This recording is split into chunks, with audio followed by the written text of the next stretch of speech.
You're listening to the Earth Frenzy radio show here on the Blog Talk Radio Network.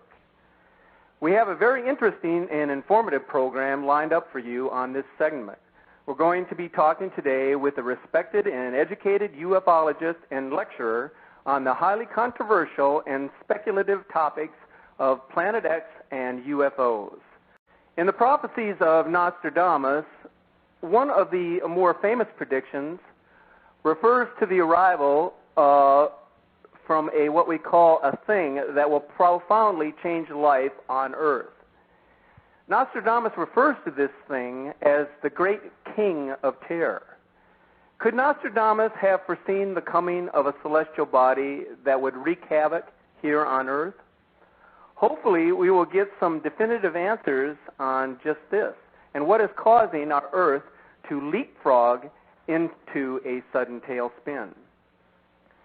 Our guest, Dr. Jason Rand, is a respected researcher and lecturer on the topic of UFOs. His contributions in the study and pursuit of extraterrestrial communications, research into UFO phenomena, cosmology, and his representing the United States at the first World UFO Congress in Tucson in 1991, earned him distinctive recognition and his doctorate from the Russian Academy of Sciences on December the 18th of 1992 in Moscow. Dr. Rand wrote a book in 2007 concerning a rogue planet, which some keen observers have reported as having a universally disturbing effect on our solar system and planet Earth in particular. The Return of Planet X is an educational, informational source examining all aspects of this controversial subject, including the record of X's ancient science of prophecy, its phantom astronomy, forbidden archaeology, and the signs of its approach. Welcome to our show, Jason. Thank you so much, and I really appreciate the opportunity to talk with your audience today. Thank you. In your book, The Return of Planet X, you explain the extreme dangers potentially posed by Planet X, which another name for it is wormwood. Now, I have personally been hearing many things about Planet X since I first became interested in the subject back at the beginning of 2003. But for those listening who may be hearing about the planet for the first time, I wonder if you could explain to all of us what exactly Planet X is, and when did you first begin your research on this mystical planet? All right. First of all, let's define what a brown dwarf star is. A brown dwarf star is usually a smaller celestial body that is either a failed or an unignited fusion sun. Our sun is a fusion sun. It creates heat and energy. That's what keeps us alive here on planet Earth. Now, we believe that I'm going to jump back and forth here, but I'm going to answer all four questions in this one explanation. We believe that about 4.5 to 5 billion years ago, during the formation of our solar system, which we believe, according to our research and, of course, Sumerian technology and information and philosophy and sciences, all indicate that there were 12 planets originally formed in our solar system. 12, not the 9 we have. And that about 4.5 to 5 billion years ago, a very, very large errant object, possibly a huge asteroid, a gigantic asteroid, crashed into one of the 12 planets, which was called Marduk, according to Sumerian cosmology. Marduk. And when this collision occurred, Marduk shattered into billions of pieces, some very large, some much smaller, and most of the debris that came off of Marduk was what eventually formed, they believe, our asteroid belt. All right? Okay. All right, so far so good. Now, a large piece of this planet, this Marduk, apparently flew off into space, and it happened to collide head-on with this little baby sun, this unignited fusion sun, which was still in its infancy, as captured by the gravity of our sun. All right, and it hit it at such an angle that it knocked it completely out of its regular orbit, Okay, we have to jump for a second. All of the planets in our solar system rotate in a counterclockwise motion. Just envision that. In other words, all of the planets are circling the sun in a counterclockwise motion. So we're talking about an ecliptical plane then, right? Yes, okay. Exactly. And this particular body, when it was struck, was so impacted that it spun it out in an almost 180-degree trajectory, which then sent it on a clockwise motion around the sun rather than a counterclockwise. And that it hit it so hard that it knocked it into a very elongated, between 3,600 and 4,000 year orbit, way out into the deep reaches of space, way beyond Pluto, way, way out there, and then coming back and circling back. And we think, at least the theory in our book, and now substantiated, by the way, did you know that there are over 100 books out on Planet X right now? And Really? Yes, but I'm pleased to say that we were one of the first ones, not the first one, to be able to get to press and get it into distribution before this phenomenon really hit the Internet, because this was a 7-year project in the making. All right. So this celestial object gets knocked out into this huge elliptical orbit. Imagine, Steve, if you had a very large rubber band and you gripped it at both ends and you pulled it in opposite directions, what you'd create is an imaginary elliptical orbit. That's what it looks like. Okay? So, at every 3,600 to 4,000 years, we believe this physical object, this unborn sun, this smoldering brown dwarf planet, it could be the size of our moon, it could be the size of the Earth, it could be even larger. That I'm not able to affirm one way or the other. It is certainly as large as the moon in any event because of its mass and what it's already creating throughout its approach into our solar system. Okay? I had actually heard that it might be as much as 4 times the size of the Earth. It could, yes. Its which would mass, put it in comparison with the planet Jupiter. Is that correct? Jupiter, yes, that is absolutely correct. I mean, that would be its extreme. I think it's somewhere in between. But let's go on back to its oncoming passage. Okay. All right.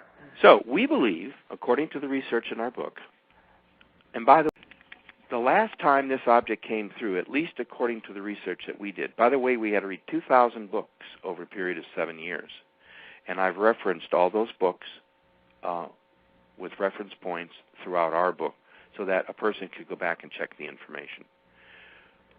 We found out that it's now believed that the last time Planet X, the object we're talking about, this brown dwarf star, this mystery object coming from space, the last time it came through, we believe, was in the year 1447 BCE, before the Common Era, which means before Christ.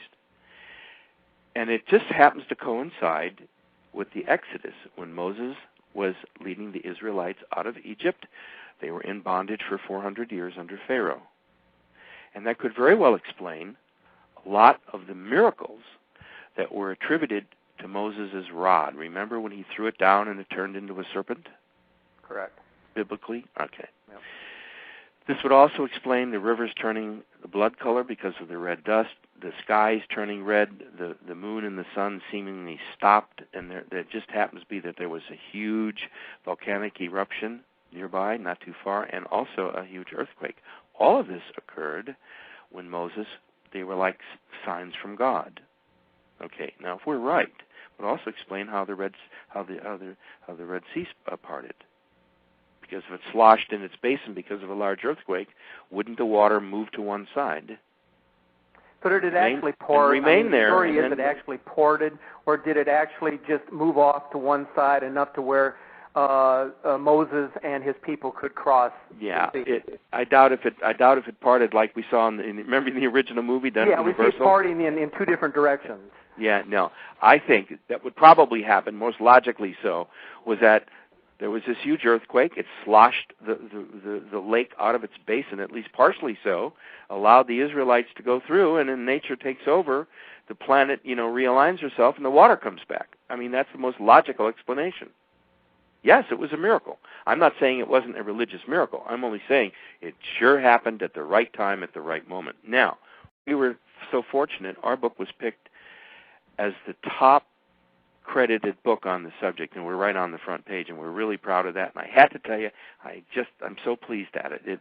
It came with great sacrifice because we've been giving our books to libraries and things like that, and now people are starting to call in. I've had requests from the White House and the Hoover Foundation and a whole bunch of other organizations. It's gratifying, and we thank you. What is the interest? And we thank you for having us on. What is the White House interested in this? What?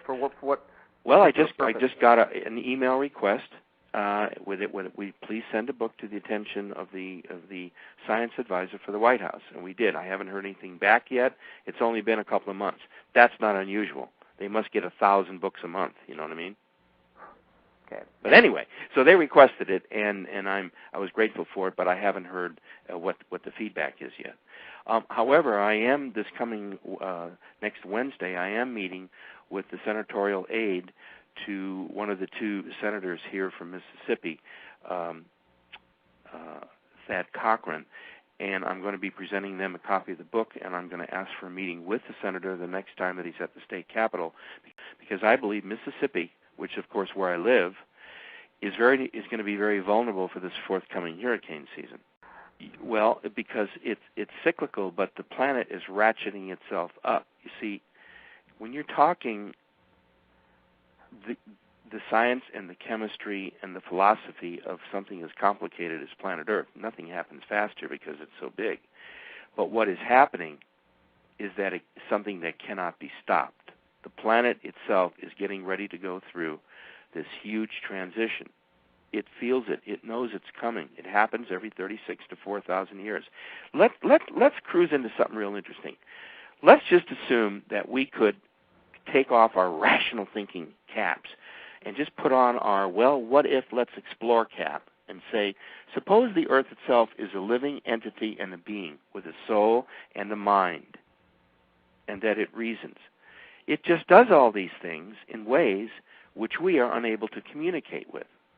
Now, if you understand how the planet functions and how it works, you have to understand that its primary flow and rotation and dynamic principles, including plate tectonics, all occurs because of interaction with the planet's core.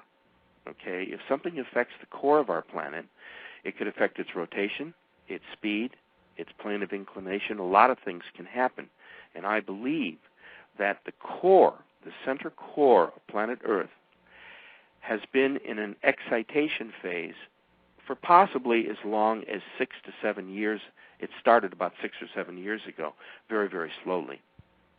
Because what's your take on some of these skeptics out there? And of course, we got a lot of these global warming skeptics too that are running around saying everything is of a natural occurrence. But what's your take on those skeptics who say that the activity that might be going on in the Earth's core is because of activity that's now occurring on the surface of the sun? They're absolutely correct. They're absolutely correct. I was on my way to that. I was about to say that the core of our planet could be most affected by what happens on the core of the sun and what the sun's energies and emissions are transmitted to us. We receive huge amounts of solar radiation, and that is what, from the sun, that is what heats and also causes weather and cools the planet. Now, if that were severely disrupted or changed, it would change all the dynamics of how the planet operates. Its weather systems, its rotational patterns, its seasonal its inclinations, all of these things are affected by what happens to its core. And we think that this incoming body has been affecting the inner core of the sun because of its mass, and therefore when the core of the sun gets excited, it sends out more energy and more types of radiation, and I believe some kinds that we don't even totally understand yet. Okay? We've never, ever been affected by a brown dwarf star in modern-day times. If this is what we think, and I think it is, and I ask you the question, why did they spend billions and billions of dollars to build a, quote, top-secret solar observatory at the South Pole? There's a lot of speculation about that now, too. Sure. Why do you think they built it? I believe that they simply built it because that'll be the greatest viewing position for this body as it comes swinging in from underneath the solar system, starting to arc up and over it. It's going to be coming up from the south. It's been emerging from the glare of the sun for the last 15 to 20 years on its approach to us. All the time that it's been speeding toward us during this 36 to 4,000 year period, most of it has been because it's coming from behind the sun. We can't possibly see it. Can't see through the sun. We can barely see through the glare around the sun, you see? So, if we're right, and if a lot of the present-day cosmologists, and by the way, this is a subject that's under study all around the world. I just returned from Russia. I was there for about 20 days, and I had a chance to sit and talk with a colleague of mine, Colonel Marina Popovich, the Russian heroine test pilot lady. She and I have been friends for like 20 years. Anyway, we talked exclusively, and I had a chance to talk to some of the people from the academy, and they take this very seriously. They're now conducting their own studies. They are not open to the public. They are quiet studies. They're not secret or kept in secret, but until the facts are disclosed, the information is really being carefully digested. They have their own. They have their own solar situ. They're going to be taking their own pictures from the South Pole. They're making arrangements now. Okay. Are they an independent entity from the government, the Russian government? Yes and no. They're under the auspices of the Russian government, but they are totally independent. That kind of control ended when the wall came down. Things are much more open there. So it's the Russian government's position with as their well approval that something is going on. Yes, the government officially says this is your business. You do it. We don't. We're out of it. We're into other things. Okay. Which I think is intelligent and sensitive to the fact that sometimes you have to be unobstructed in order to get the mission done. All right. Something, by the way, has been perturbing many of the outer planets, and they now believe that it's this planet X. By the way, did you know that NASA, first of all, this is not even a new story. If I was to tell you that in 1982, NASA itself published this huge story, by the way, that article in the Washington Post and the Washington Times and Globe, all of those stories are included in our book, The Return of Planet X. Well, aren't they claiming that was a mistake on their part? Yes. Reporting? No, not a mistake. They were the people at NASA were so excited that one of their telescopes had found something that they blurted it without running it through the White House and the Pentagon and all of the think tanks. Well, this kind of news could have completely rattled everybody across the planet if it was true. So immediately the Washington Times jumped on it, the Globe, and also the New York Times, and they ran with stories in the next day or two. Suddenly those stories were instantly pulled. All the newscasts were cleansed. There was never another word about it, and to this day, they still don't talk about it. But it's been in print.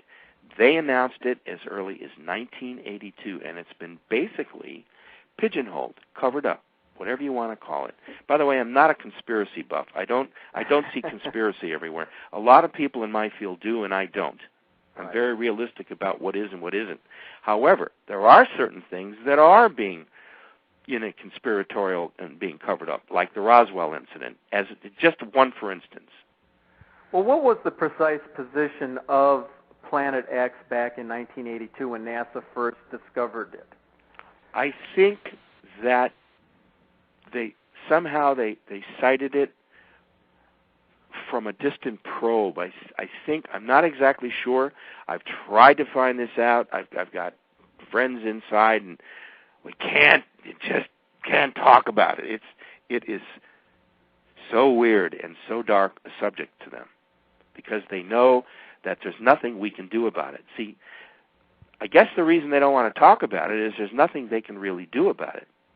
Remember the movie Armageddon when they sent out the two spaceships? And right. That's not right. I didn't mean it's not feasible. It doesn't work that way.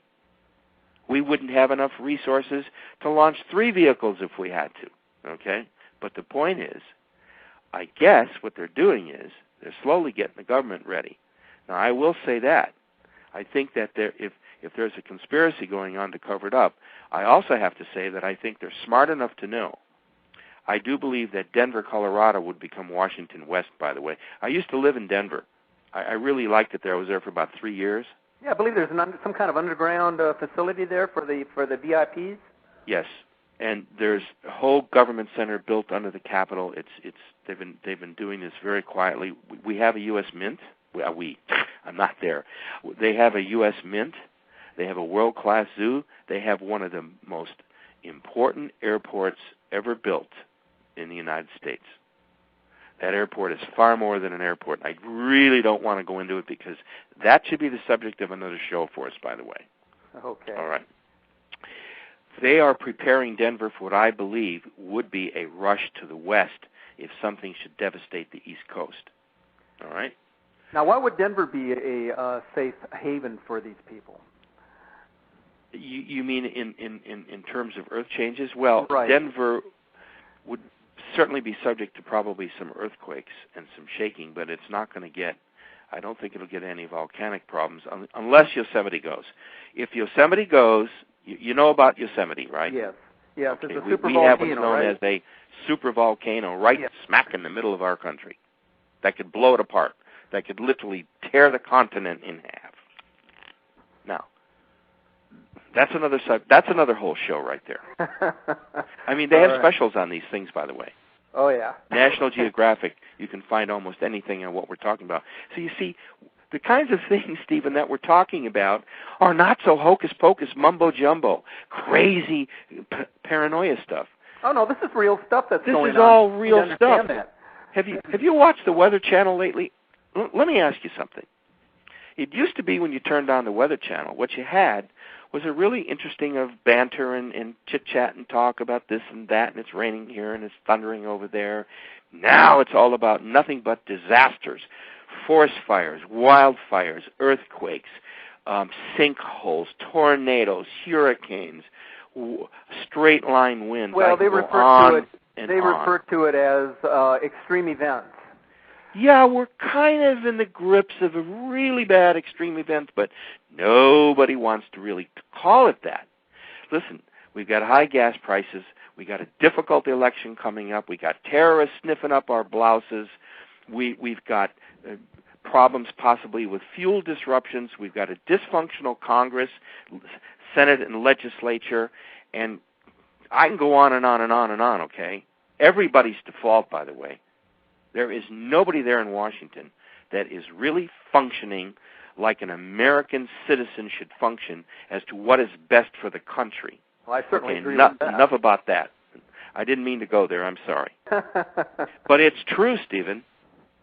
And all of this is about to come down on their shoulders, and they're still talking about, now if I'm right about this coming hurricane season, and that's the reason I'm going to meet with Senator Thad Cochran, his aide, on Wednesday, and then request a meeting with the senator, is that Mississippi is not ready.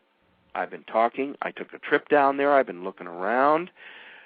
People aren't really aware about what's to happen. I'm afraid that the Gulf Coast region is going to get hit by a very bad hurricane. Oh, it's very one or possibly all the way from Texas to Florida. So it could hit anywhere. I think it's going to hit Louisiana and Mississippi this time. Well, I hate to hear that because I'm right in the middle of all that. I know you are. You're in Baton Rouge. Yep. Did I pronounce that right? Yeah, Baton Rouge.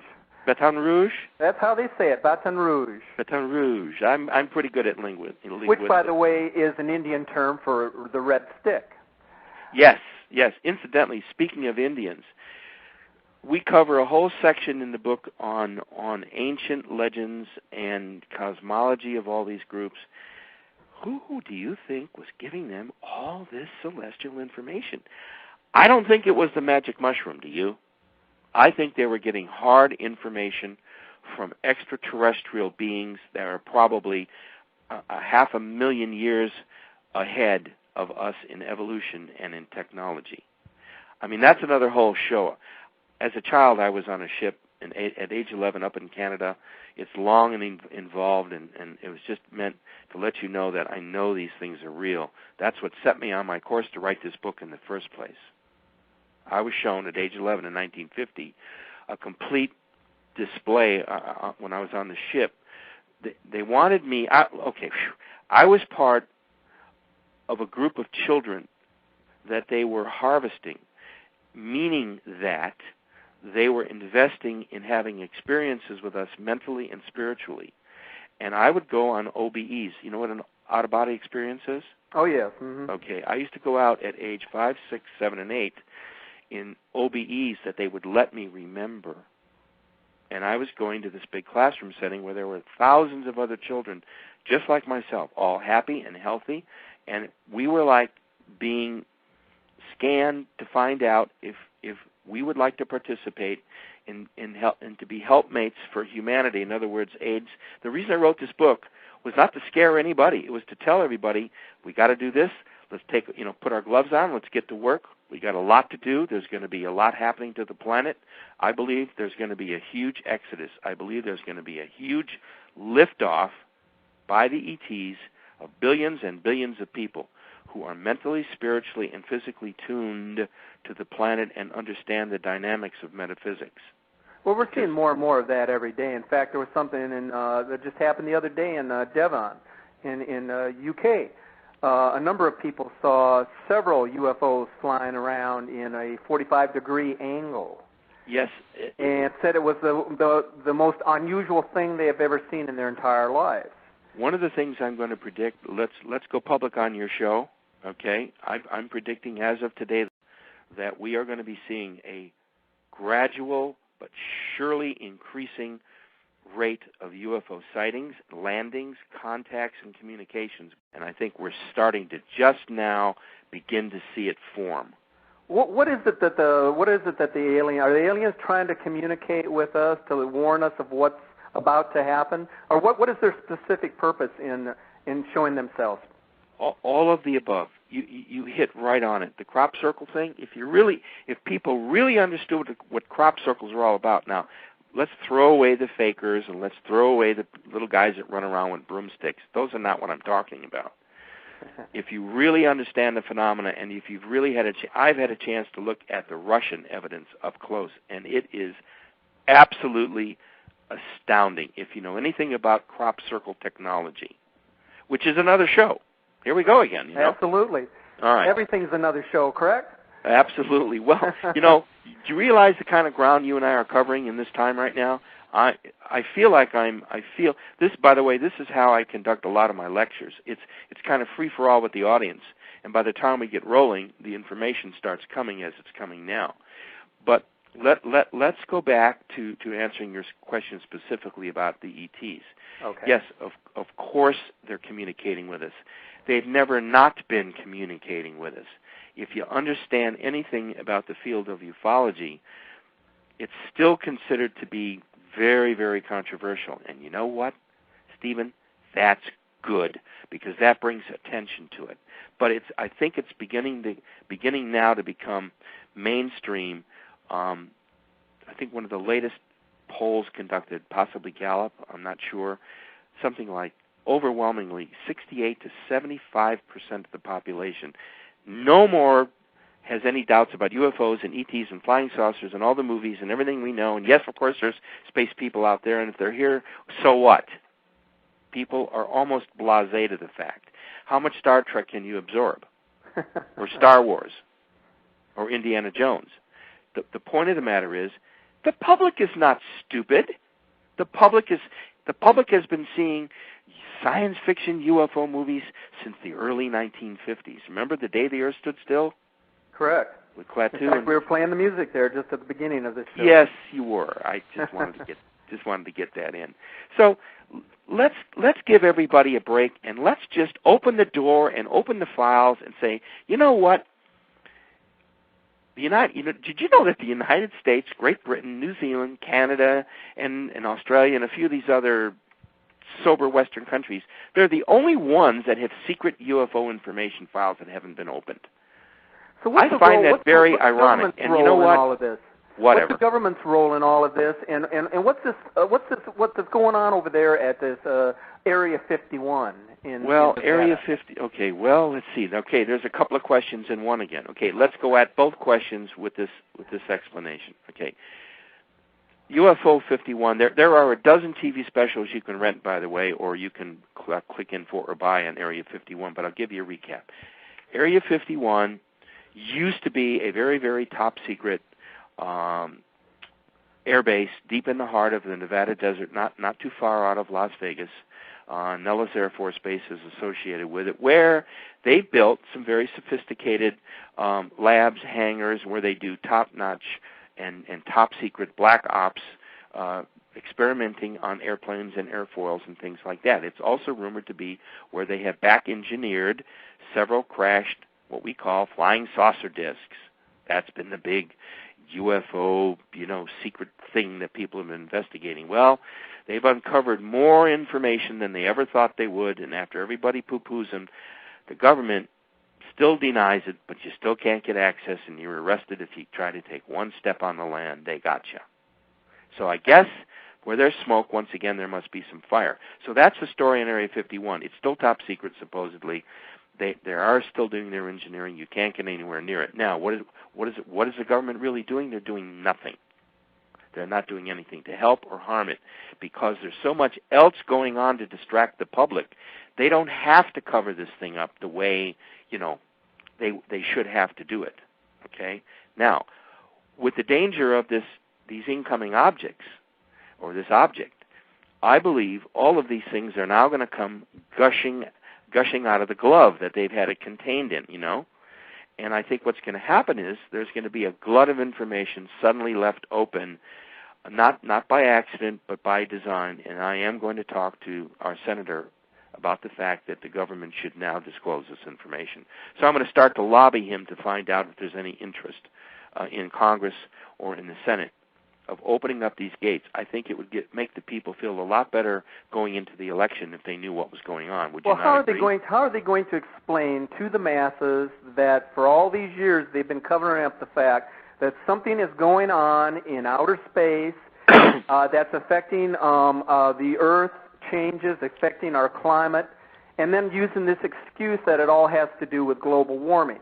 Well, maybe it does have something to do with global warming, but obviously there's a celestial body up there that's creating quite a bit of what's going on. How are they going to explain themselves? Oh, well, it's quite simple. It's two words: national security. It's a matter of national security. Look, it's totally reasonable. I think they probably did. Looking back, here I am, the first proponent to say I know they're covering it up. Listen, you have to cover something like this up until you understand it. Do you follow me? Yep. You can't go public on something you don't understand, you're not even sure is going to happen, but you sure feel the heat coming under your heels, okay? They did the right thing. They kept it quiet. But now it's time.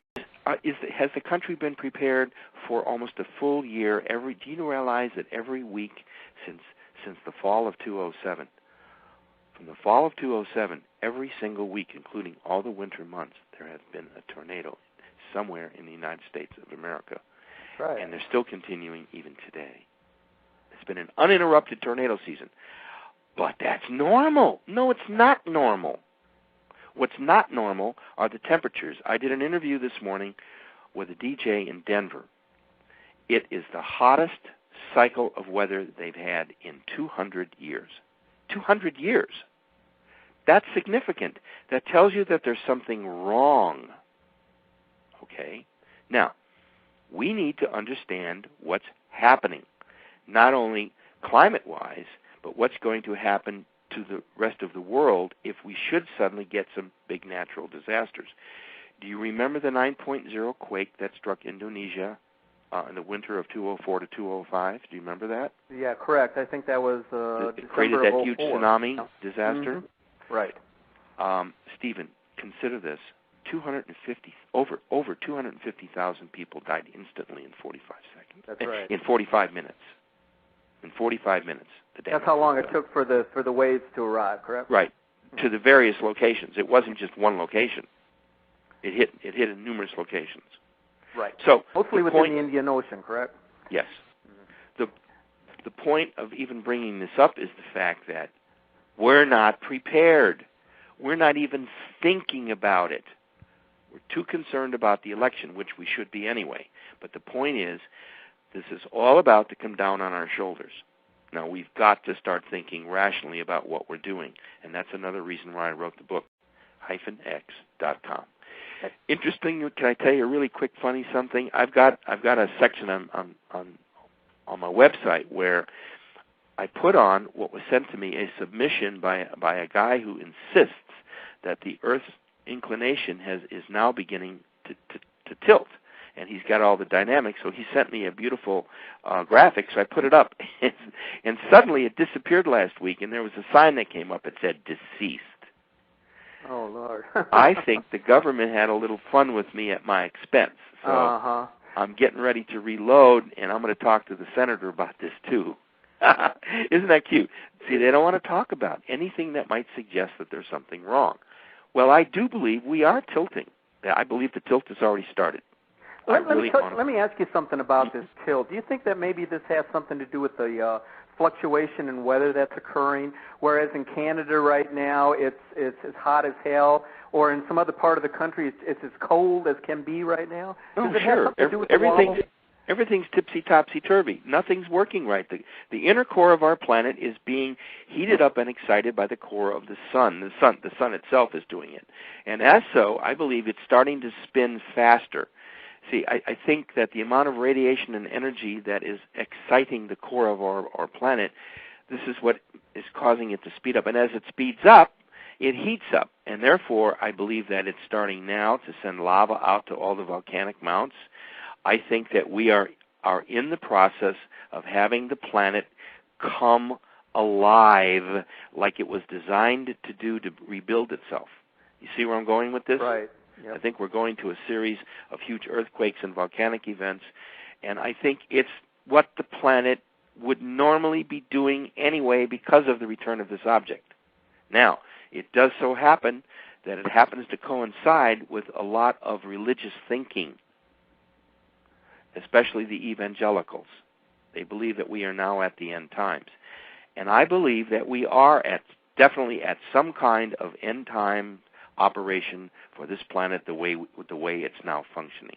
What's the Vatican's position? We're about to hit the wall.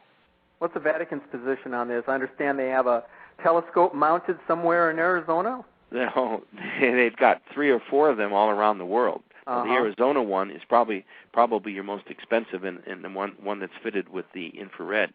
But you see, that's off limits. That is top secret. No one gets in, and no one has access. That's it. Period. As are all their other observatories. What's their position? Well, let me jump back. I've had a chance to talk to somebody who spoke to the last remaining survivor of the 3 Portuguese children who witnessed the miracle at Fatima. Okay. Mm-hmm. The Jacinta, I think it was Jacinta. One of the 2 girls recently died. But I have a dear friend who had a chance to sit and talk with her at the Vatican. By the way, they brought her into she's been virtually living at the Vatican now for dozens of years. She was immediately. Well, I wasn't aware of that. She was immediately taken out of, and probably for her own good. I'm not saying anything sinister like that. Right. It was probably for her own good, so she could be tended to, her needs, her health, and things of that nature. Because she was an average peasant person. Okay, now. Her and my friend's understanding is that the 3rd secret of Fatima had to do with the return of this planetary body called wormwood, and that it would affect the Vatican and every structure in the Vatican, and it would definitely impact the Church's survival itself, the very survival of the Church itself, and that they should have been getting ready for this. Now, maybe they have and maybe they haven't been getting ready, but the Vatican knows a heck of a lot more than they're telling us. So you see, it's one big kind of, I don't want to use the word conspiracy, but nobody talks about it. Why? Because everybody knows that what's coming is inevitable. And I think that's what all the Mayan myths were all about, and I think that's what all this cosmology on the part of the ancients was all about, because our research indicates, and that's what the book is all about. Wait till you read the prophecy section. It's absolutely fascinating. By the way, do you know what remote viewing is?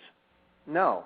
Remote viewing is a science that was developed in the early 70s using people with extreme mental skills to transgress time and space and mentally view things. It's called remote viewing. Is that sort of like mental telepathy, or? It's a form of telepathy, but in this case, it's sending your thoughts out as information vehicles or cameras. It's a real science. It was developed. I'm good friends with one of the originators of it, Dr. Hal Puthoff,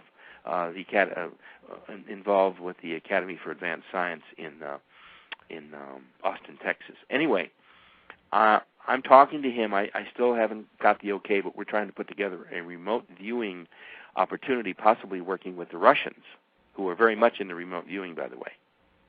They developed the same time we did, because they found out we were doing that to them, so they did it to us, and they beat us at it. We're talking about the Russians. They were that much better at it. Talking about the Russians now. Russians. Tell us about this Russian Space Center training complex outside Moscow. It's called Star City. Star City?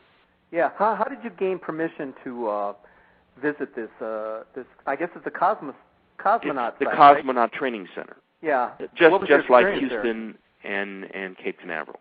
Okay. Because of my friendship with now retired Colonel Marina Popovich, the famous lady test pilot, I visited for the first time Moscow in 1992, and we were invited by Marina. Her husband used to run Star City now, for who years is her and husband? General Pavel Popovich. And he was a cosmonaut, right? Yes, he was the second man in space. Okay. For Russia. And he ran that training center for a number of years, so they maintained a very nice apartment complex there, and she has it. That's her home when she's away, and Pavel has his, but it's in a different part of Star City. See, Star City is a vast complex carved out of the middle of a forest. It's at least, I think it's 80 to 90 miles away from Moscow. And the only way to get in, there's one highway in, one 2-lane highway in, and one railroad in, and there's an airstrip, and that's it. So it's carved out of the forest for like 60 miles. All you see is a cut through the forest. Okay. So she invited us there. We spent the entire day, and we had dinner, and we had a chance to visit some of the facilities. I must tell you, it is one of the most fascinating places. Imagine being taken through Houston. They have the same kind of machines and same kind of equipment and the wet tanks and all of that kind of thing. So that's how I got a chance to visit there. And we were the guests of Morena, and it's something I will never forget. I couldn't take any pictures, though. I'm on a mission to educate the planet about what could be its greatest opportunity to get control of itself. Okay? The whole planet, not just the United States, not just Mexico, not just Canada. The entire planet is in for a rude shakening. I like that, a rude shakening. And it's going to be horrendous. I know what's happening now. We're seeing it every day. But are you going to say? Is it like the prophet, the passage in the Bible that says that everything will happen in increments, like a woman having a child? Yes. Is that the type of thing we're going to see, or is it going to happen quickly? We've already cracked the 5th seal. If you know anything about the Book of Revelation, by the way, have you ever read or tried to interpret or understand the Book of Revelation? As much as I can, but of course right. That's controversial. We go into great detail. We go into great detail in the book about it. Okay, now here's what I think is happening. I'm going to jump right into the Book of Revelation and talk about the fact that once you read up to the 5th seal, that's where we are at the present time. We're about ready to crack the 6th seal within the Book of Revelation, and I think that will be when Wormwood makes its first appearance. Then I think the 6th seal will have been opened. So I'm giving you what we think, based on biblical prophecy and research that we've done. Remember, we read 2,000 books. We have over 2,000 references in the text after each chapter, so that if someone wanted to go back and re-research what we did, we give you, the publisher, the page number, the IBID, all of the information for you to go back and check on our books. So, do you think that could have been the we mentioned at the beginning of the show the vision of Nostradamus back in the 15th century? Oh yes, in which he referred to a great monster in the sky. Of course, his date was 1999 in the 7th month, which some people have interpreted as the 9th month actually, which would have been September. Mm-hmm. So he may have been off, a decade or so. But do you think that was his vision? Well, I think what happened, if you look back to that, give me that date again. His date was 1999, the 7th month. 7th. Well, that would have been July. Yeah. If it's the 7th month, it would have been July. Okay. Yeah, but in the interpretation of his quadrant, many people have referred to in the French language as the 7th month being actually the 9th month. The 9th month. September. Okay. Well, I think what would be interesting, and if anyone out there would like to take up this task, I would like them to go back to that month in 1999 and run some stats on was there a sudden uptick. I think that date represents the start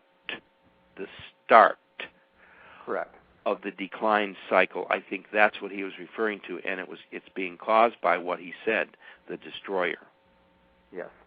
Okay, I think he was right on. I don't think he was a decade off at all, because our research indicates the same thing.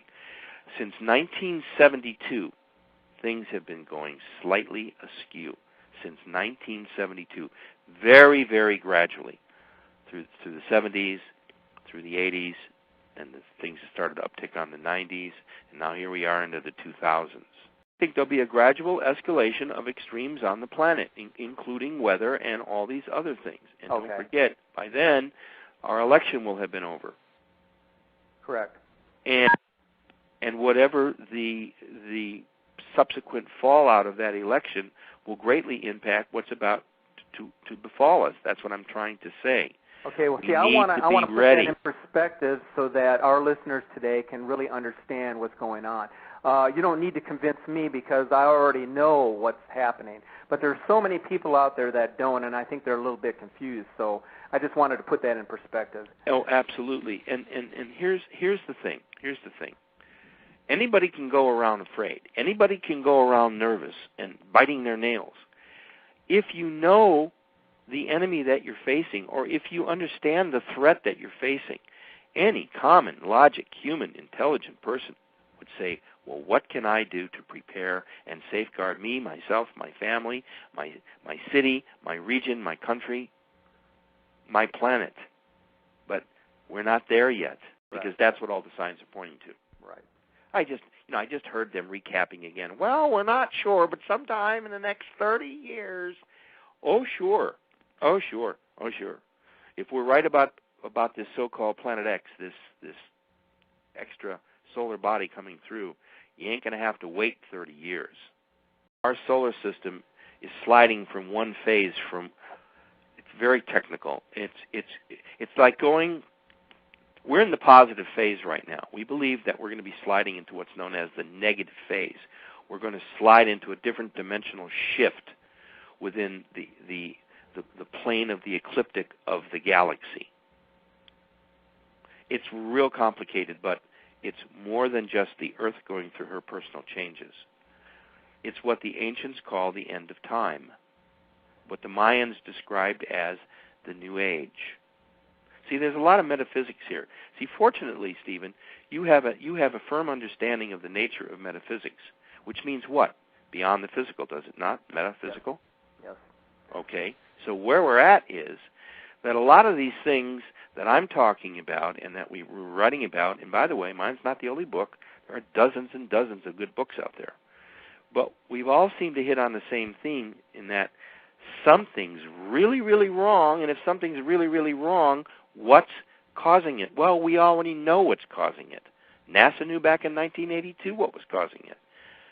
It's just that we now have to step out from behind we're not sure what we're going to tell you is going to happen, and I think that what we need to do is just let everybody know that we're in for some rough times. Blog. So we need to start getting prepared. And shows like yours give everyone the opportunity to either send questions, and incidentally, if anyone would like to email you and you want to forward me the questions, I'd be very happy to address those and try to get those emails out for people who have questions on what we're talking about. Okay, very good. I'll keep that in mind, and I'm always getting emails on different topics, and certainly if we get something along. To those who may be tuning in late to our live broadcast today, our special guest is Dr. Jason Rand. a highly respected ufologist and researcher, and author of the book The Return of Planet X, Wormwood, Mankind's Ongoing Legacy with a Brown Dwarf Star. Jason Q. Rand has authored 3 books, including The Extraterrestrial Hypothesis, The Cosmic Blueprint for After, and The Reality Engineer. Dr. Rand travels widely, establishing close ties with his fellow ufologists and paranormal researchers, especially in Russia, where Rand has close ties with Lieutenant Colonel Marina Popovich and her former husband, Army General Pavel Popovich, who both live in Moscow. Marino and Pavel remain active in the UFL field representing Russia. Blog. Jason, on the front cover of your book, in the word wormwood, what is Planet X's relationship to the biblical wormwood, as Revelation chapters 8 verses 11 describes, and why is it that important for each of us to understand in the cosmic realm of ancient prophecy, as described by the Mayan and the Sumerian civilizations, and with respect to the characterization stated in your book? Now that's a mouthful there. Yeah, but it's real easy to explain because the subject is all unified. It's all about the same subject. Okay. Look. First of all, we believe that wormwood,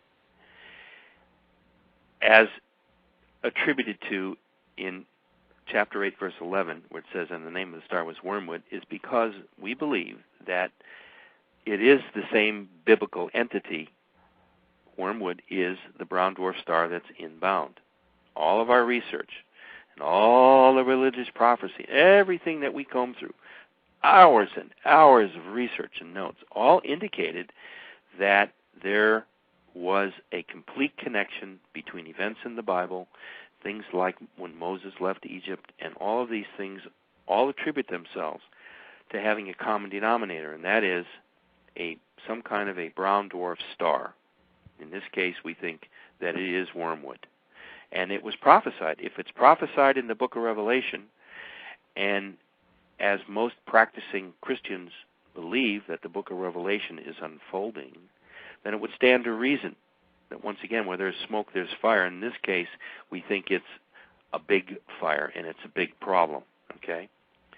So that answers what we think wormwood is.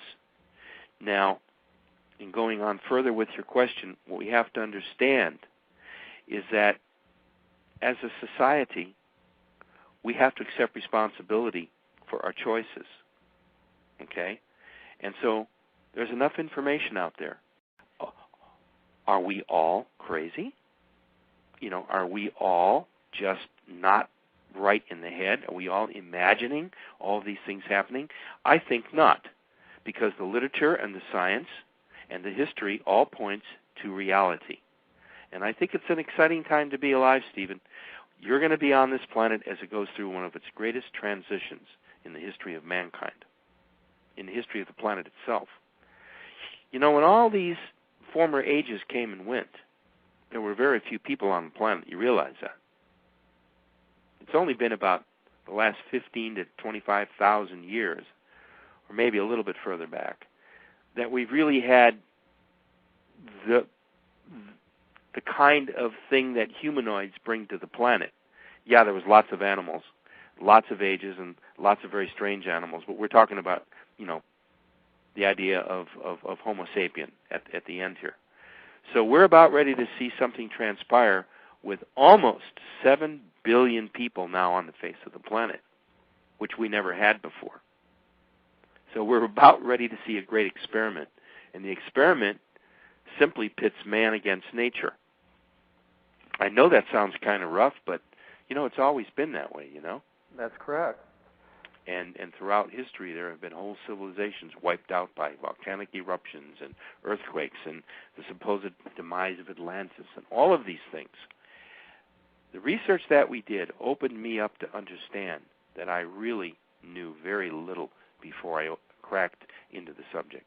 I mean, I had read lots of books on it, but, until I sat down and did the research myself, digging facts out, it was just absolutely frightening at how everything that was happening today points exactly to what happened before. with other civilizations and other time periods and other catastrophes. Except the situation was there were very few humans around. Did I hit those 2 points for you? Yeah, you did. I was going to ask you a question regarding, we're talking about mankind's existence here on Earth in the last 20,000 or so years. And we're giving general terms and periods. I mean, rather than try to give specifics. It's 15, 20, 25,000 years ago. I think the question that a lot of people have asked previously regarding our existence is, are we a hybrid civilization that was created from a alien entity, or did we come from another planet and accidentally end up here?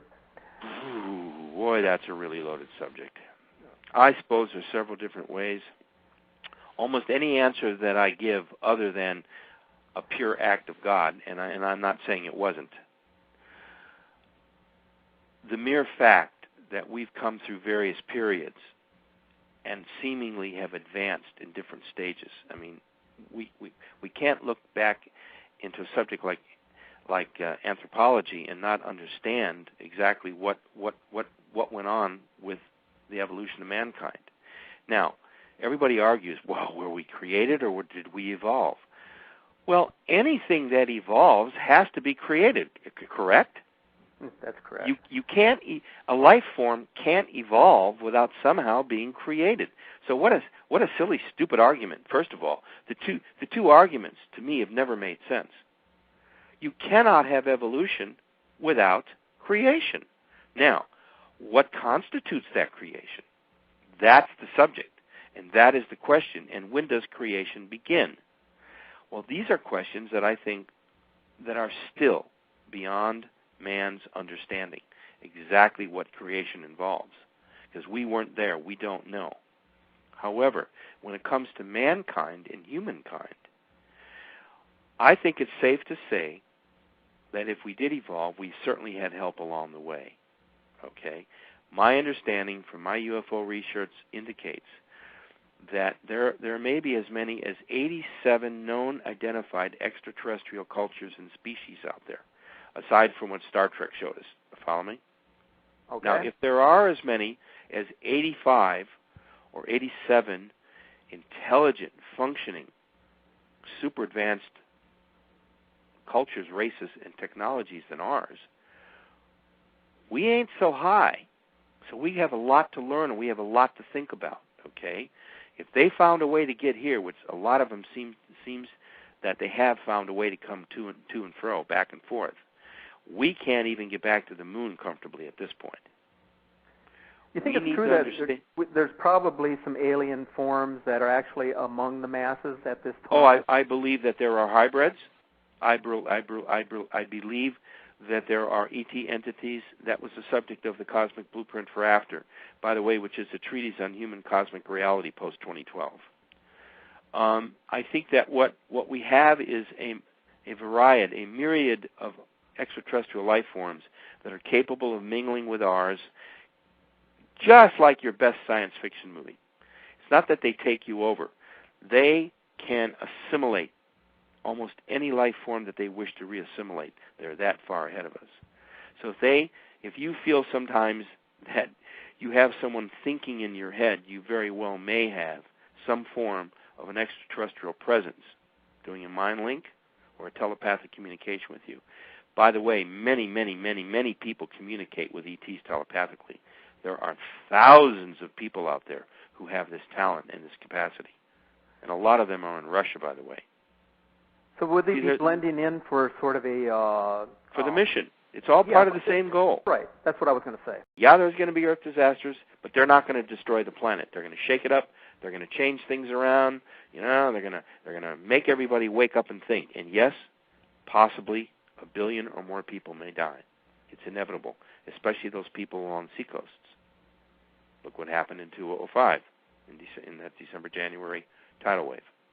So what we have to realize is that we have plenty of time to start thinking about it and reading and understanding, and let's get prepared. In the book, there's a whole chapter on self-preparedness. There's a whole sample, a dietary and food supplement budgets and outlays and menus that will take you through a 3-month to 4-month period. You know, every FEMA says, well, have 3 days of food and water and shelter. Listen, I went through the Northridge quake. I didn't have a home for a week. I bounced around on people's couches, and I even slept in my car. My apartment building, Stephen, was in a wreck. It was in pieces. It was red-tagged. I had to get out because it could have come down at any time. So having 2 or 3 or 4 days is great, but you better have a preliminary place to park it in case your dwelling or your automobile is destroyed. Incidentally, the pantry cabinets out in the back where the cars are parked fell on the hood of my beautiful old Cadillac. And so I even had damage to my automobile to top all the damage in the apartment. What do you say to all these? What do you say to all the people who are living for today? They're into their modern technology, and they're considering the fact that, well, if this thing comes, we're going to lose everything we have. How are we going to start over like they did back in the 16th or 17th century? Well, mankind has been picking himself up by the bootstraps since time began. Okay, look. Not everybody is unprepared. See, I don't want it to sound like I think nobody's prepared. I think there are millions of people in this country who understand what's at stake. Certainly a lot of religious groups do. Look at the Mormons. Do you realize the Mormons have supplies for up to 5 years? Oh, yes, I'm quite aware of that. Now, I don't fault that at all. No, absolutely aside from all these Mormon controversies. I think it's a good idea. That's a good idea. They do take care of their families. They look after their communities. I wish more people would act like Mormons act in terms of physical spiritedness and well-being with people. Now, what we need to do is we need to each of us take individual stock. How much food do we have? How much water do we have stashed? Do we have reserves? Set aside some canned food, set aside in a safe place that you could get to other than in your home, you see. You know, do we have a little camping trailer stashed somewhere? You know, where would we go if we suddenly lost our houses? So we need to understand what's at stake here. If we live on the seacoasts, I strongly advise you having a safety plan.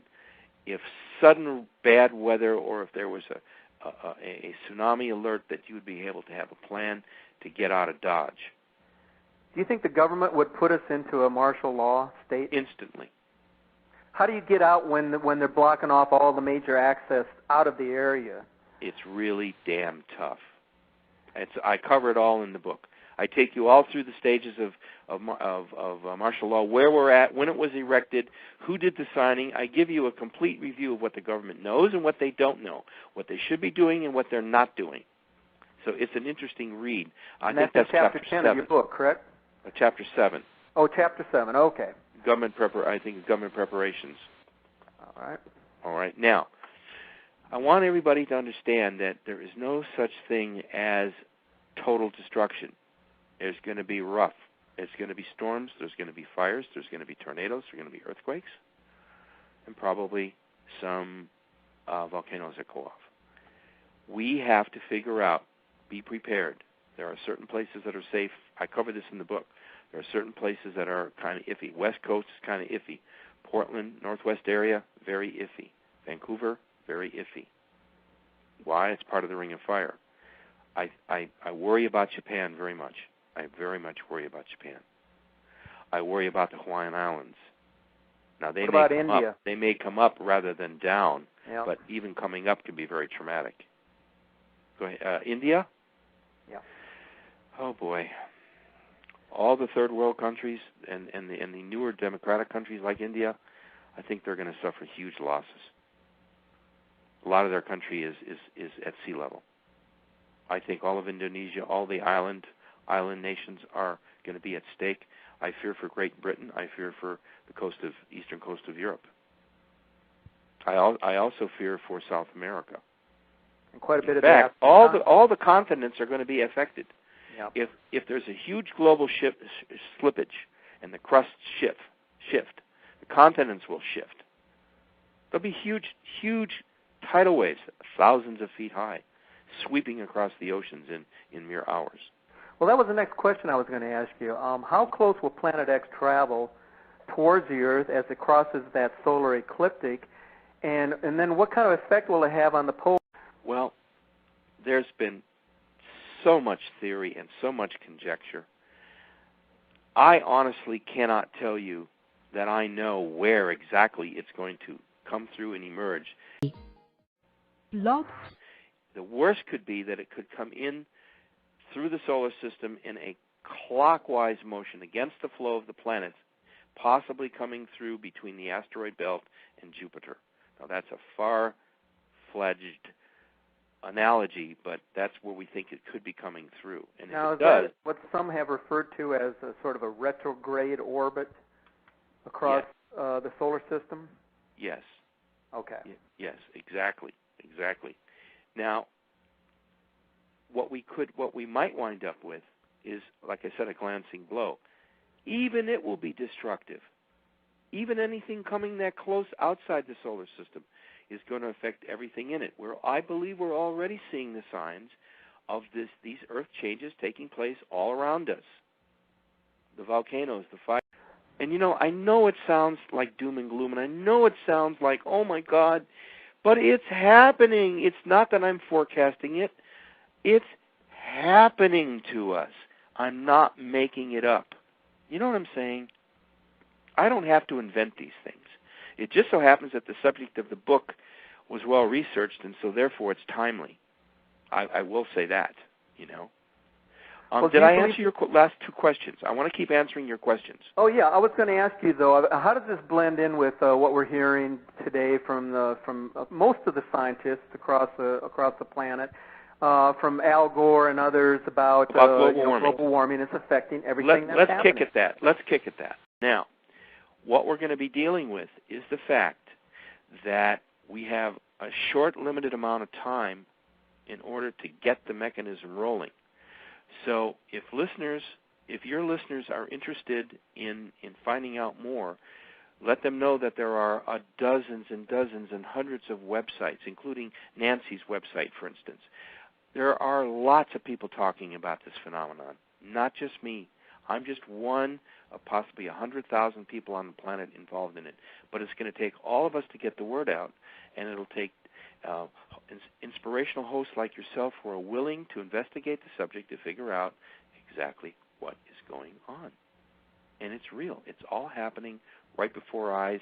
Yes, Wormwood, I believe, is the same entity that's referred to in the Book of Revelation, and it's the same solar body that I'm talking about. I believe it's a small brown dwarf star, used to be sister star to our sun, cast out on a huge 3,600 to 4,000 year elliptical orbit way beyond the reaches of our solar system, and I think it's about to come back.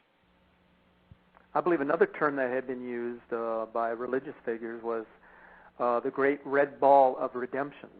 Yes. By the way, that's in our book. I cover about 100 different names through time that have been attributed to this particular solar body.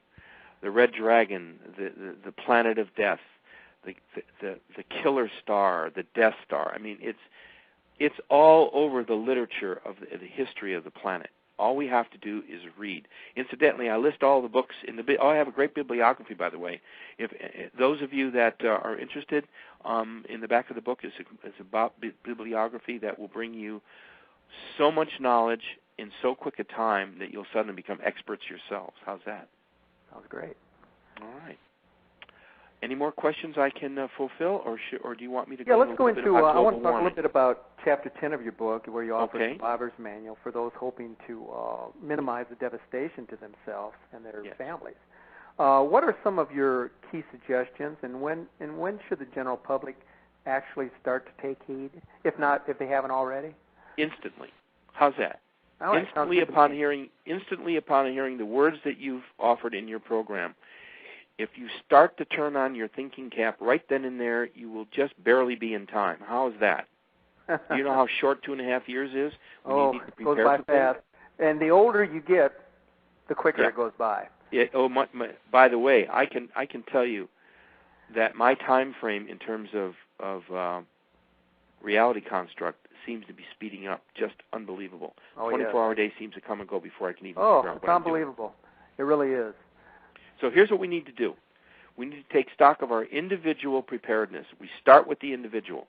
You, me, Mary, Richard, James, and Sally. All of us need to sit down, clear our minds, and figure out, what would I do if suddenly I was confronted with horrendous news or a real disaster coming at me, or I found that I was in the path of a tornado? What would I do? We have to figure out, first of all, where we live, very methodically. Where do I live? Where are the danger zones in each of the states that I live in? Do I live on a seacoast? Do I live near a large body of water like a lake, like Lake Michigan? Incidentally, Chicago, I was born and raised in Chicago, by the way. Okay. I know the power of Lake Michigan. Can you imagine that sloshing out of its basin, 300, 400, 500 feet high and rushing into downtown Chicago? Well, I don't think there'd be anything left of downtown. There wouldn't be much even to talk about. So, you remember Deep Impact, the movie? Yes. And remember The Day After Tomorrow, the big tidal wave that came crashing into Manhattan? Oh, yes. Okay, well, that's a possibility. I'm not saying it's going to be probable, but anything's possible. That's why these movies were made. By the way, these movies do more to hip the public and to get everyone's thinking cap on than you would ever imagine. Okay, now, we need to individually take stock. Where do I live? Where are my safety zones? Do I live in a secure structure? Do I have emergency supplies? Do I have bandages? Do I have food? Do I have emergency water, medicine? Do I have pet food? Do I have diapers for the baby? Do I have enough medicines for myself? And by the way, you should always keep a stash of coins, nickels, dimes, quarters, pennies, $50. These will become very valuable should the normal currency flow of the country be shut down. You'd have some. You follow me? Yes. Also, small bills, dollar bills and fives. Anything larger, you're a big target. You should have at least $400, $500, $600, $700. I know. Where do I get the extra money? Well, you pinch it. You pinch $5 here and $6 there, and you have change, and then you start to put some bills together, and they should be in a safe, secure, dry environment, possibly inside of 1 or 2 plastic bags. Why? You want to keep the elements away from the money and the coins. Okay. Medicine, enough for at least a month. Enough aspirin, bandages, antiseptic, some alcohol, iodine, things like that. First aid kit. General first aid kit. Yeah. And also get water purification tablets. Now, in the book, I tell you where to find all this stuff. There's a whole chapter devoted to a typical 3-month to 6-month hibernation period of what you would do if you were stuck in your house for 6 months. Now, I know it's not fun to talk about, Steve, but look what's happened to the midsection of this country over the last 12 months with just tornadoes alone. Correct. Even if those people were prepared, the tornadoes still took out their home. So we have to be prepared for whatever emergencies are coming. Now we're in the middle of a fierce firestorm season in California. Look what's happening to Yellowstone. Not Yellowstone. Yosemite? Yosemite. I'm Yeah. sorry. I meant to say Okay. Yosemite. Yeah. If you've ever been there, it's one of the most beautiful places on earth. It's awe-inspiring. It's jaw-dropping. I'd hate to lose it. But we have to be understanding that our planet is going through severe changes. Its weather patterns are all screwed up. The seasons are topsy-turvy. The currents in the oceans are being disturbed and changed. The water temperatures. Let's talk about global warming real quick. And we got 2 more minutes? Yeah, we got about 21 minutes left. All right, let's talk about global warming real quick, okay? Now, I'm not a global warming expert. I'm not Al Gore. I don't claim to be, but I have done a little bit of research on it. We have a 4-page spread in our book toward the back where we discuss global warming in earnest. We believe that there is such a thing called global warming. We don't disagree with the theory that there is this phenomenon going on. But what we disagree and what we beg to differ on are the causes of this phenomenon called global warming. Here's what we believe. We believe that the planet is heating up, partially because the core of the planet is heating up. And if you heat the core of the planet, don't you also heat the shell of the planet? Yes? Yes. Have to. And that shell connects to the surface. sometimes under the sea, where the crust of the Earth is met by the floor of the sea. Well, that radiates heat up through the water, doesn't it? Of course it does. You ever boiled an egg? You put the gas on or the electricity, and it heats the pan heats the water, and it cooks the egg. Okay. We believe that global warming is being caused probably at least 40 to 50%, which means a 50% increase in the global warming capacity because of the Earth itself. Nothing to do with CO2, nothing to do with mankind. Although we're contributing greatly to the problem, don't get me wrong, mankind is not the sole cause. We also believe that the Ring of Fire is about ready to explode. You know what the Ring of Fire is? Yes. Okay.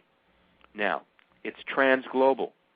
It cuts across almost 3 separate oceans. If the Ring of Fire goes, the game is up. It's over.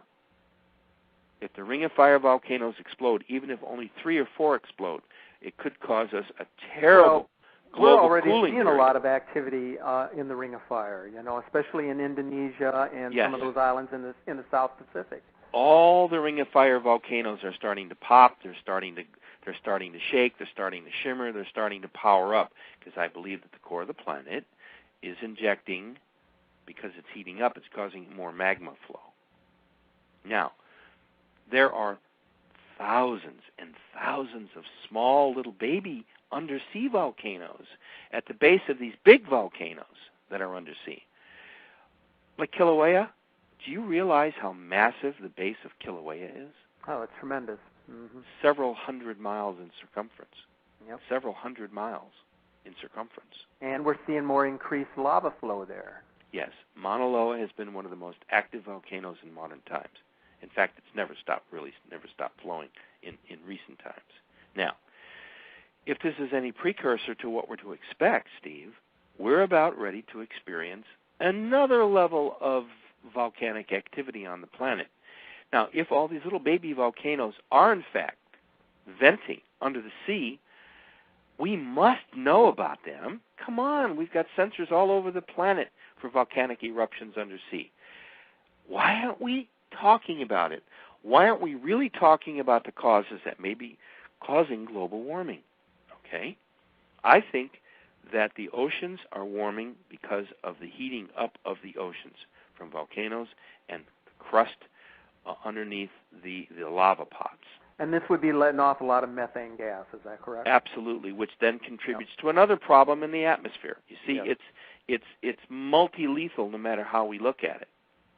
And so I what do you think say? What do you say to the reason. United Nations then, who keeps insisting that it's mankind who's to blame for what's happening here on Earth now? Because it's been misunderstood and overlooked and mishandled for so long that there is no escape now. So what are they going to do? Does the United Nations ever take responsibility for anything that goes wrong? Not really. It's always somebody else's fault. Haven't you noticed that? Yes. The very officials that run the United Nations are questionable. We don't want to go there, though, right now, do we? That's not the focus of our thing. Suffice to say, the United Nations has got to get its head screwed on right. It's got to come clean with the public as well. It has to act as a united body for the protection of the planet. If not, then disband it and get rid of it. It's of no value. What they need to do is understand that the whole world right now is threatened. This goes way beyond national borders. Okay?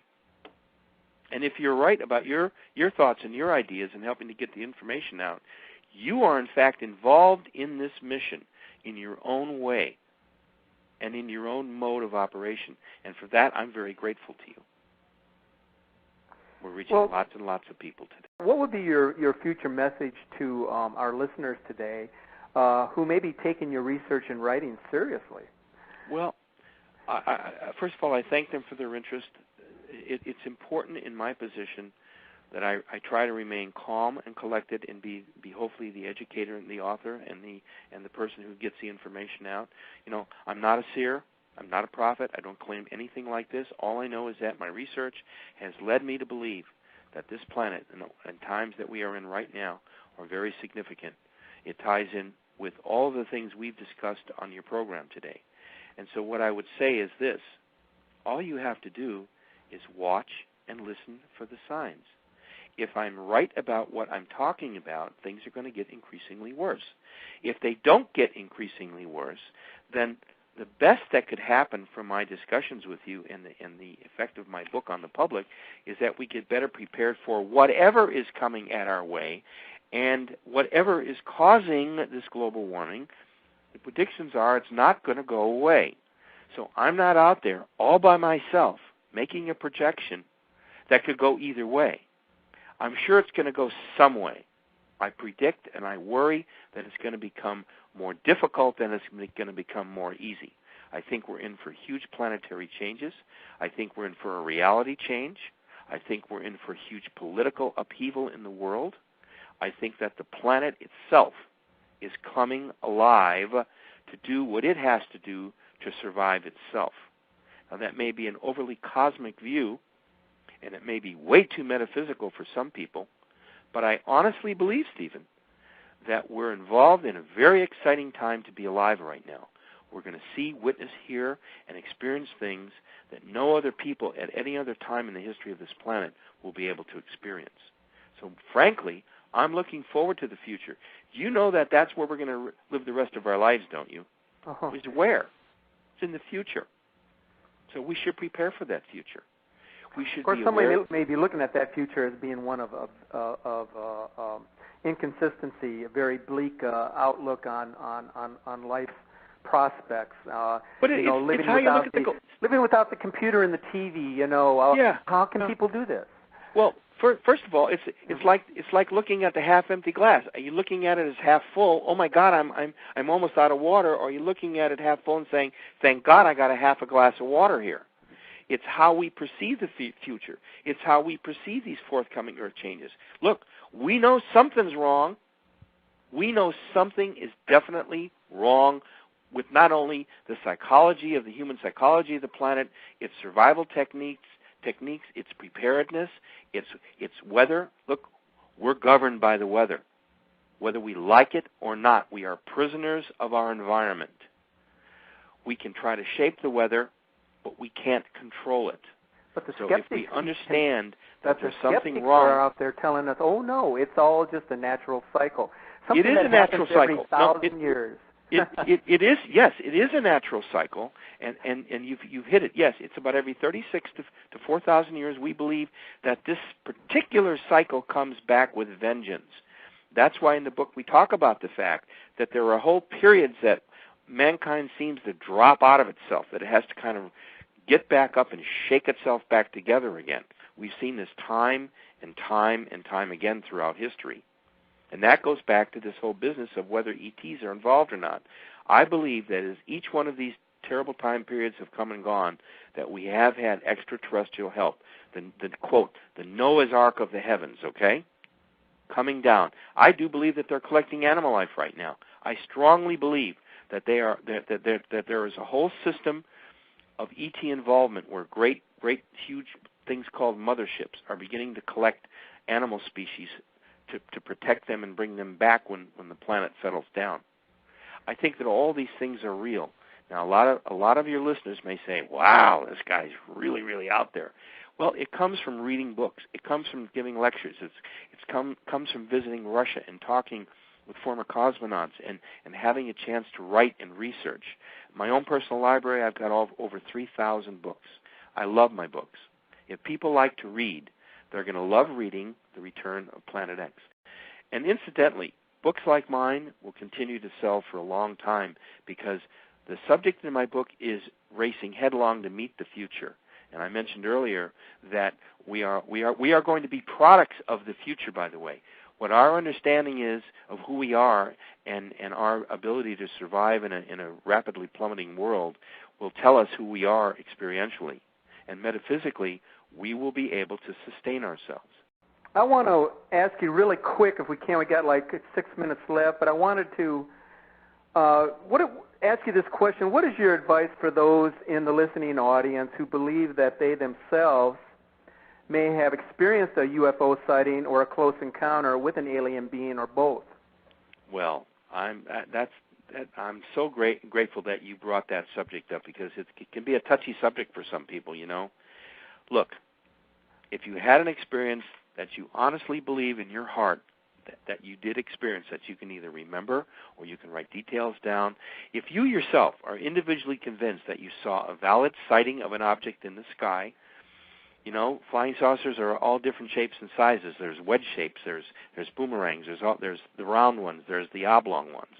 If you think you've had a sighting and you firmly, honestly believe it at your core, then you probably have had a sighting. You probably, honestly, have had a real-life sighting. If you think you've had visual contact with an ET or been near it or saw fleeting glimpses of it or actually communicated with one, well, then I don't have to convince you that your experience was real. You should know. Now, if you think you've had one of these, what you can do is, before you go to sleep at night, good exercise, you know, say your prayers, you know, bless me, dear Lord, and all the good stuff, and then lay back and clear your mind, and in your mind, you ask to remember your dreams and your experiences that you will be having now, that you consciously program your mind metaphysically to program and save these memories so that you can replay them in the morning. You will be surprised at the wealth of information that you will start to either remember or become for the first time consciously aware of when you come out of the sleep state. We call it the dream state, by the way. So you have to rely on yourself, and you have to trust yourself. And if you're not sure of something and you need to seek information, go to the Internet, go to the library, research the information. There's so much information, Stephen, out there right now that there's no reason why anyone should be afraid of these subjects or not understand them or feel that they can't interact with them. That's what these spiritual presences are, and that's what the ET culture is all about. They are beyond us physically. They are in other dimensions. And what we have to do is learn how to communicate with them. Now, they can take physical form, and they do have physical form, and they can be here, and they probably are here. And like we said earlier, yes, I do believe that our human species has been cultivated, and I believe that it has been altered and changed and enhanced. I believe that there are half-breds walking around. I don't want to get into that. That's very controversial. I do know of some research in Russia that's going on about this. So for each individual, the experience is different. For each individual, they have to understand who they are and why they are. And if they can figure out their mission in life, if they can understand, if they've had an experience like this, then there has to be a reason why they've had an experience. Maybe somehow they're connected to it. Maybe they're somehow involved in an ET movement of some kind. Usually people that I encounter on the road in my my talks and my visits and things like that, they'll come up to me and they'll tell me some very personal things. And I'll say to them, do you have a diary? Did you make notes on it? Well, yes, I did. Then go back to those notes. Look them over. Study them. And in meditative states, go back and try to relive the experience. You'd be surprised how much information will come back to you, because basically your mind has already stored it. You know, it is a computer, and computers are designed to store information. You have to be able to unlock it, and there could be emotional reasons why you can't unlock these experiences. Don't forget, some people are very afraid of them, Steve, and I can understand that, especially small children. In my case, I wasn't afraid at all, because I was led into it through a very interesting system of advanced knowledge. Well, Dr. Rand, did I cover that for you? Oh, you certainly did. You did an excellent job of it. Okay, buddy. It was really great having you as a guest on our show today. My pleasure. I know you spent considerable time and effort on your research into both the study of Planet X and UFO intelligence. Your book is well documented, by the way. I think I've gotten through the first 30 pages of it, and I certainly would recommend it to anyone listening that has an interest in learning more about this crossing of the planet, which we also call Wormwood or Nibiru. So I want to thank you for your time, and Godspeed to you also, sir. Well, thank you, sir, and God bless our listeners. And remember, there's nothing to fear about the future. What we need to do is understand the future, because that is where we will spend the rest of our lives here on planet Earth.